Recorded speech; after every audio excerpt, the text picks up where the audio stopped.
গেল বুধবার বিখ্যাত মার্কিন সাময়িকী টাইম ম্যাগাজিনে বিশ্বের প্রভাবশালী ১০০ ব্যক্তির তালিকায় স্থান পেয়েছেন বাংলাদেশের অন্তর্বর্তী সরকারের প্রধান উপদেষ্টা ডক্টর মোহাম্মদ ইউনূস। ম্যাগাজিনে ডক্টর ইউনূসকে নিয়ে যুক্তরাষ্ট্রের সাবেক ফার্স্ট লেডি ও পররাষ্ট্রমন্ত্রী হিলারি ক্লিনটনের একটি মুখবন্ধও ছাপা হয় সেদিনই।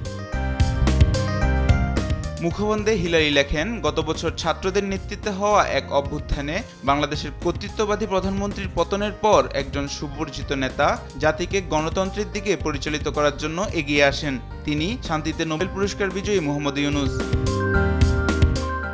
যুক্তরাষ্ট্রের সাবেক পররাষ্ট্রমন্ত্রী আরও লেখেন, মোহাম্মদ ইউনূস বাংলাদেশকে নিপীড়নের ছায়া থেকে বের করে আনছেন। তিনি বাংলাদেশে মানবাধিকার পুনরুদ্ধারে কাজ করছেন, জবাবদিহিতা প্রতিষ্ঠা করছেন এবং একটি ন্যায়সঙ্গত ও মুক্ত সমাজের ভিত্তি স্থাপনে এগিয়ে যাচ্ছেন।